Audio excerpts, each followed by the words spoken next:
Testing ko, ilang kilo ka? Testing namin yung timbangan. Bago yan yun. Ayan, bago. Testing namin kasi magpapatimbang na kami ng baboy. So, ayan, sige. Testing, ilang kilo siya. Go! Pag ito bumitaw, baksak ka. Dali. Si Chutoper ang gumawa niya.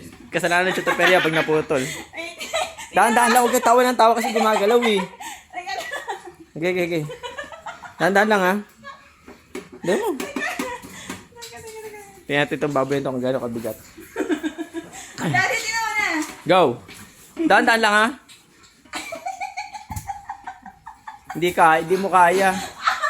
Tangik, baka maput. Ako. Ako naman. Ito yung titimbangan na yung mga yan eh. Timbangan na lahat yan. Ako nga. Siya, 0-0 yan ha, 0-0.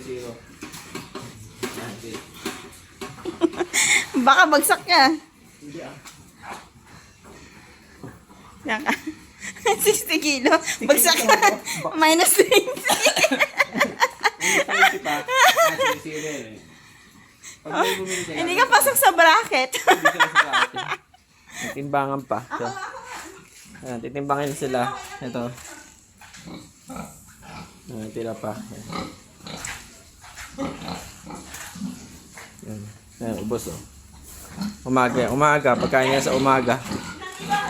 Pag titimbangin na to, sa umaga lang namin pinapakain. Sa hapon, iwan na yun din. Hindi na namin binabalikan ko. Bawal pakainin to, saka painumin. Pagka hapon na kasi umaga, kakarga na to mga to. Wait lang. Yan. Bawal talaga. Pinagbabawal ng mga buyer yun. Kasi namamatayan sila pag busog. Go! Uy! Baka na bumigay na.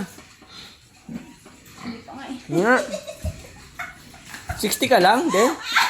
Wag na. Wala kang tali eh. Kahit may tali. So, meron kami natirang feeds yan. Sa 30 kilos pa.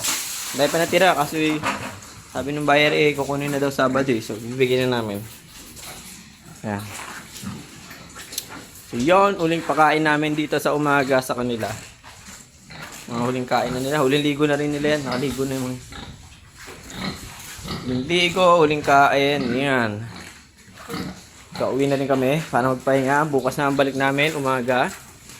Pagkarga ng mga baboy. Yan. Bukas na umaga na yan. Balik namin. Let's go!